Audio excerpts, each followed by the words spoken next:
ब्रह्मांड नायक राजाधिराज योगीराज परब्रह्म सद्गुरु श्री स्वामी समर्थ महाराज यांच्या कृपेने आज जी स्वामी समर्थ महाराजांची कथा आहे, जे स्वामी समर्थ महाराज माझ्याकडून बदलून घेतली ते मी तुमच्याकडून थोडक्यात सांगतो। सद्गुरु श्री स्वामी समर्थ महाराज की जय। श्री स्वामी समर्थ अनंत कोटी ब्रह्मांड नायक राजाधिराज योगीराज परब्रह्म सद्गुरु श्री स्वामी समर्थ यांच्या लीला या अनंत आहे। महाराज कधी कोणत्या भक्तावर काय कृपा करतील हे सांगता येत नाही, आणि कोणत्या भक्ताच्या आयुष्यात स्वामींनी काय लिहून ठेवलेले हे फक्त स्वामींनाच माहिती। एक बीड मध्ये होते रामानंद स्वामी, त्यांचे वडील ब्रिटिशांच्या ऑफिस मध्ये कार्यरत होते। रामानंद स्वामींचा जन्म त्यांच्या घरात झाला आणि रामानंद स्वामी 7 वर्षाचे होऊन गेले, आणि 7 वर्षाचे झाले असताना रामानंद स्वामींच्या वडिलांचं कृपा छत्र त्यांच्या डोक्यावर हरपलं। लहान बालक 7 वर्षाचं वय होतं आणि आपले वडील आपल्याला सोडून गेलेले होते, याचं तीव्र दुःख रामानंद स्वामींना झालेलं। विचार करत होते, आईला सांगत होते, आई बाबा सोडून गेले, आता पुढचं आपलं जीवन कसं?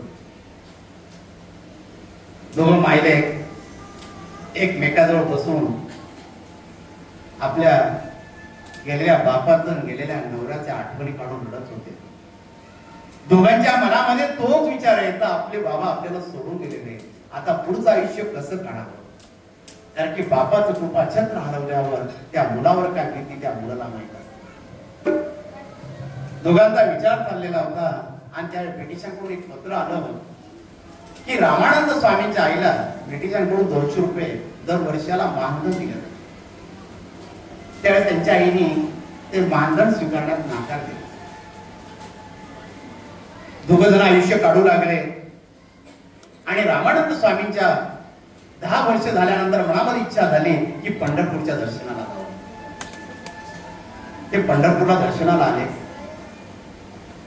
आषाढी एकादशीचा दिवस होता, वारकऱ्यांची अखंड गर्दी त्या पंढरपूर नगरीमध्ये होती, आणि त्या गर्दीमध्ये हे रामानंद स्वामी त्यांचा श्वास कोंडवला आणि गर्दीमधून त्यांना मार्ग काढत नव्हता येत। त्यांना फक्त त्यावेळेस आकाश दिसत होतं। त्यावेळेस त्यांनी विठुरायाची प्रार्थना केली, हे भगवंता, मी तुझ्या दर्शनाला आलोय आणि माझा जर श्वास गुदमरला तर माझ्या आईचं पालन कोण करेल? माझ्या आई एकटी पडेल। आधीच ती माझ्या वडिलांपासून एकटी झालेली, आणि जर मी गेलो तर ती ही जीवन जगू शकणार नाही। तो पांडुरंगाचा धावा करतो। पांडुरंगाचा धावा करत असताना एक हात त्या ठिकाणी, एक स्पर्श त्यांना झाला, आणि ते रामानंद स्वामी विठुरायाच्या मूर्तीजवळ त्यांच्या चरणांवर मस्तक ठेवतात। वर पाहतात तर पांडुरंगाचं दर्शन होतंय। अंगाला क्षारे आले आणि विचार करू लागले, अशी कोणती शक्ती होती माझ्या भोवती की ती शक्ती मला चंद्रभागेच्या तीरावरून पांडुरंगाच्या चरणाजवळ घेऊन आली। एक असा प्रकाश जाणवत होता, एक कोणते तरी आजोबा माझ्या सोबत होते, त्यांना मी बघू सुद्धा शकलो नाही।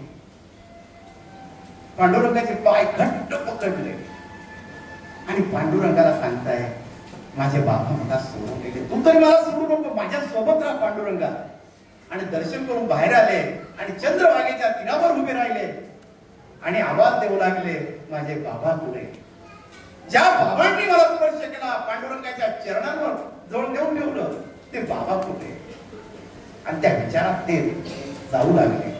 त्यांनी विचार केला, आता आपण सप्तशृंगी गडावर जावं आणि आईचं दर्शन घ्यावं, आपल्या कुलदेवतेचं दर्शन घ्यावं, म्हणून ते वणीच्या गडावर आले। वणीच्या गडाजवळ आले असताना त्यांना स्वामी समर्थ महाराज दिसले।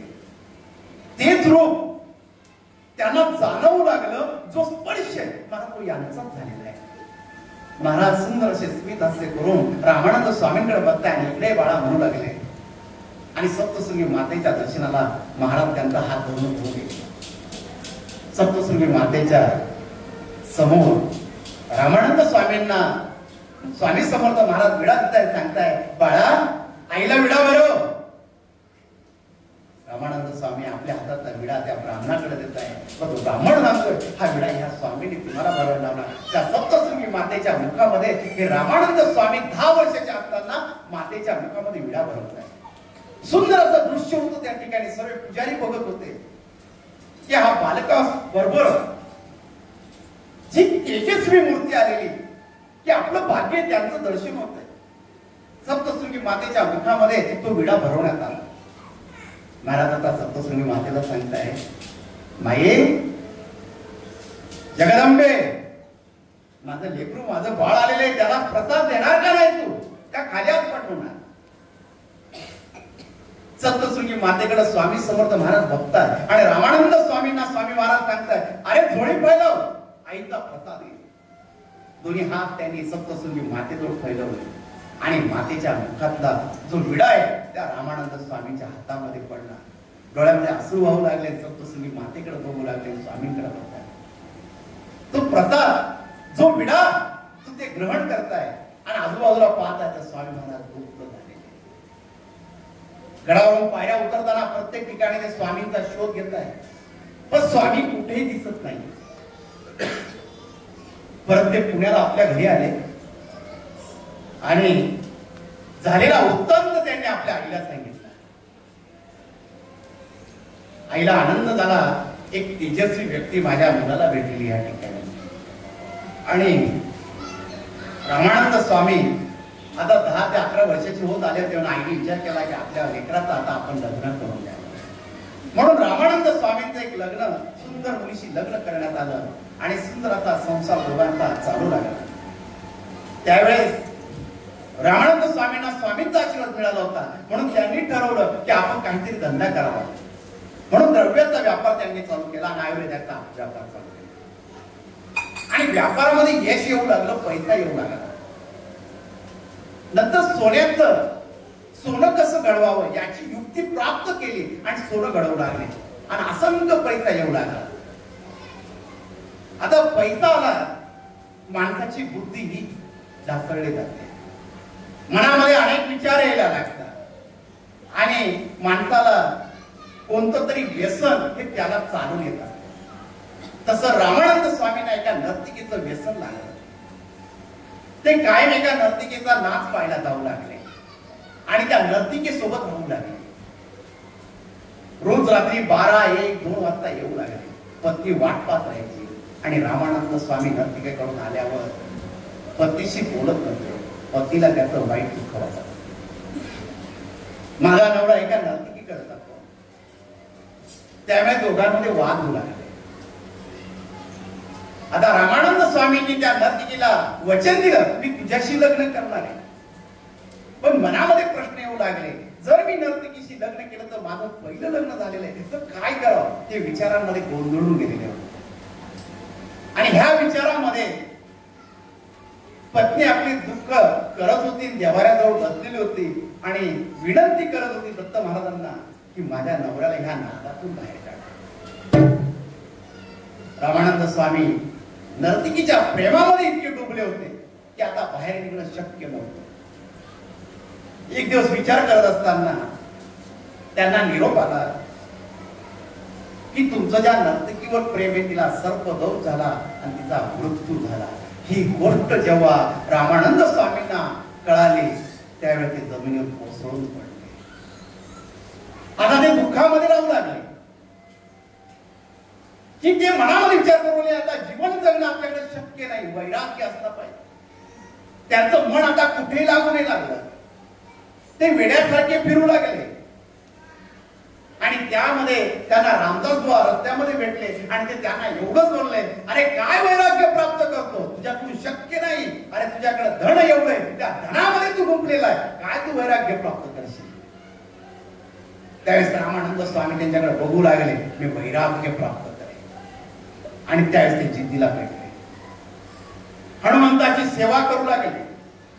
रोज हनुमान मंदिरात जाऊ लागले आणि मारुतीची पूजा करत असताना त्यांच्या कानामध्ये एक आवाज प्राप्त झाला आणि दृष्टांत प्राप्त झाला, तू माझी सेवा करू नको, अक्कलकोटला तुझे स्वामी वाट पाहत आहे. रामानंद स्वामींना आनंद झाला. मारुती मंदिरामध्ये आवाज येतोय की अक्कलकोटचे स्वामी माझी वाट पाहत आहे. म्हणून रामानंद स्वामी कुठलाही विचार न करता अक्कलकोटला आले. आप्पासाहेबांकडे मुक्कामाला थांबलेले होते आणि इकडे स्वामी महाराज खास बागेमध्ये थांबले होते. रामनवमी होती. राजे साहेबांकडे स्वामींचा मुक्काम होणार होता.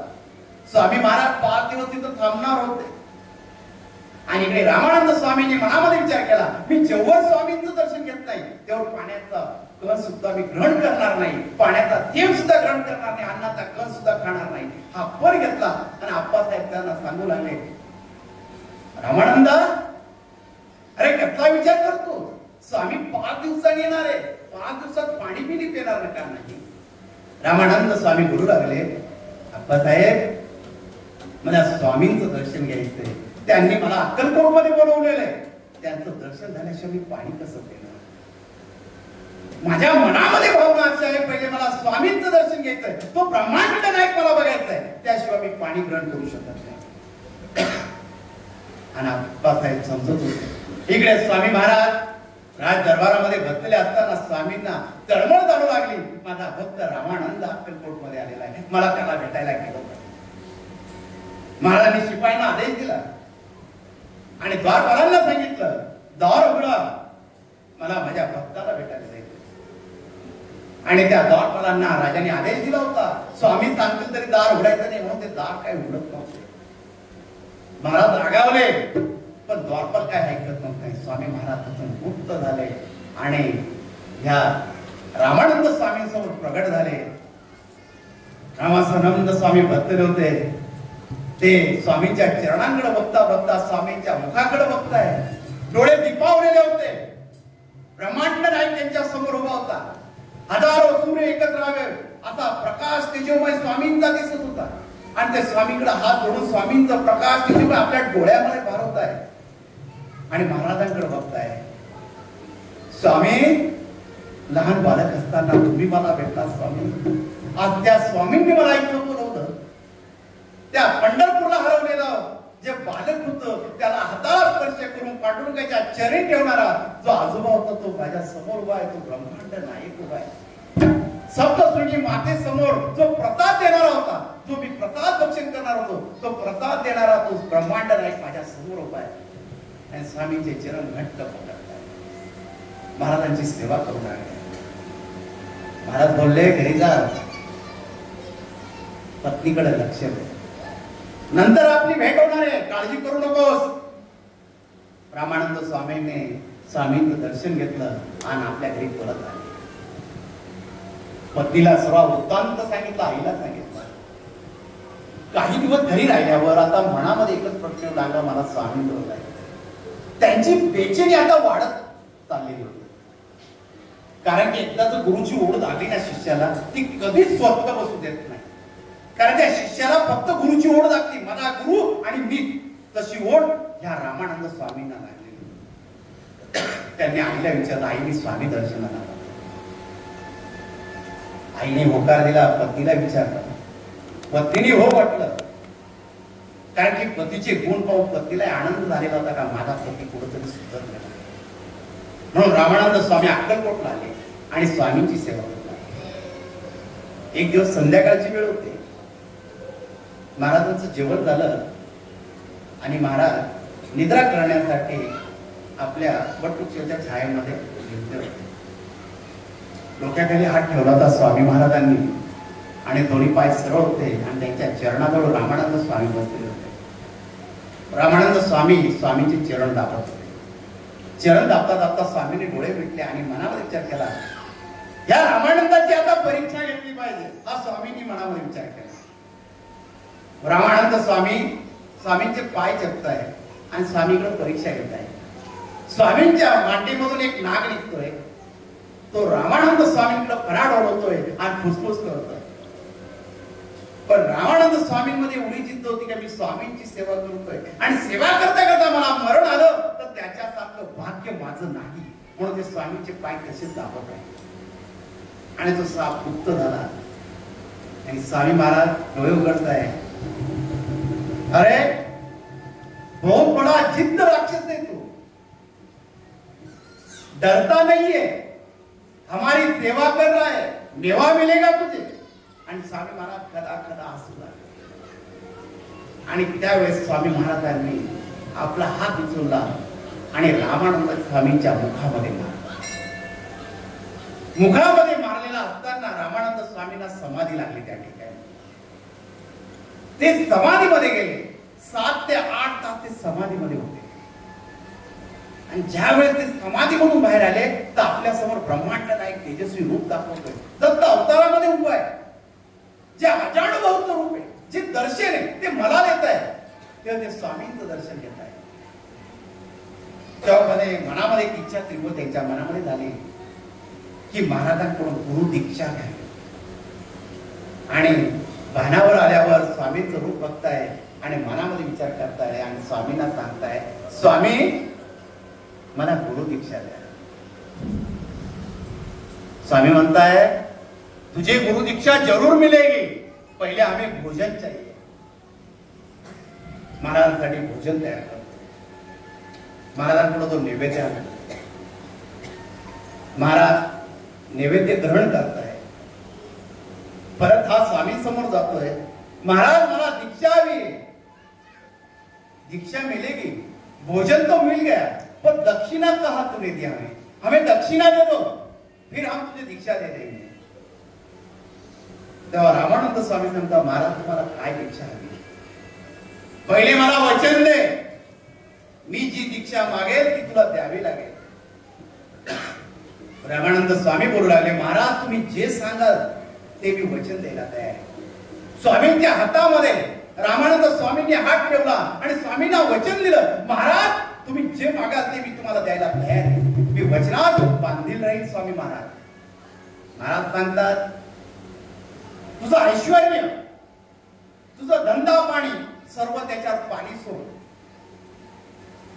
माझा ध्वज उभार आणि सेवेला लाग. रामानंद स्वामी म्हणताय, बस स्वामी एवढंच? तेव्हा स्वामी महाराज सांगताय, यापुढे तू अक्कलकोट मध्ये यायचं नाही, तू अक्कलकोट मधून निघायचं, नर्मदा परिक्रमा करायची, नर्मदा परिक्रमेकडे जायचं. स्वामींचा आदेश घेतला आणि नर्मदा परिक्रमा चालू केली आणि ते ओंकारेश्वराजवळ आले. ओंकारेश्वराचं दर्शन केलं आणि नर्मदा परिक्रमा सुरू केली. नर्मदा परिक्रमा सुरू करता करता ते गुजरात किनाऱ्यावर नारेश्वराजवळ आले आणि त्यावेळेस त्यांना स्वामींची आठवण झाली. गुरुची तळमळ मनामध्ये येऊ लागली आणि स्वामींचं नामस्मरण घेऊ लागले. श्री स्वामी समर्थ, जय जय स्वामी समर्थ, सद्गुरु स्वामी समर्थ, जय जय स्वामी समर्थ. महाराज श्री स्वामी समर्थ, जय जय स्वामी समर्थ, सद्गुरु स्वामी समर्थ, जय जय स्वामी. स्वामींचं नामस्मरण चालू होतं. महाराजांची आठवण काढत होते. मुखामध्ये स्वामींचं नामस्मरण चालू होतं आणि त्या नारेश्वराच्या किनाऱ्यावर स्वामी महाराज प्रगट झाले आणि रामानंद स्वामी स्वामींना बघताय, महाराज माझ्यासाठी आला? अरे हो रामानंद, आम्ही तुझ्यासाठी आलो. आमचा भक्त आम्हाला जिथे आवाज देतो आम्ही त्याच्यासाठी येत असतो. तो आमचा ध्वज उभारलेला आहे, आमची सेवा करतोय. या नर्मदा किनाऱ्यावर तू प्रत्येक भगवंताचं नामस्मरण घेतोय. आज आम्ही तुला नर्मदा मातेच्या रूपामध्ये दर्शन देणार आहोत. आणि त्या क्षणामध्ये नर्मदा मातेच्या रूपामध्ये स्वामी महाराज रामानंद स्वामींना दर्शन देत आहे. अंगाला काटे येत आहे, एक सळसळती वीज अंगावरून निघते आणि रामानंद स्वामी स्वामी समर्थांकडे बघताय. नर्मदा माता आपल्या समोर प्रगट झालेली, ती पावलेली आणि स्वामीचे चरण घट्ट पडत आहे. रामानंद स्वामींच्या डोळ्यातून अश्रू पडत आहे. ते आनंदाचे अश्रू आहे, गुरु भेटल्याचे अश्रू आहे. प्रत्येक अश्रू त्यांना जाणवतोय, काहीतरी जाणीव करून देतोय आणि महाराज त्यांच्या डोक्यावर हात फिरवत आहे. रामानंदा सेवा कर, मेवा नक्की मिळेल. रामानंद स्वामी स्वामींकडे बघत आहे. त्यावेळेस स्वामी महाराज एकच आशीर्वाद देत आहे, ही स्वामी सेवा आहे. आज मी तुम्ही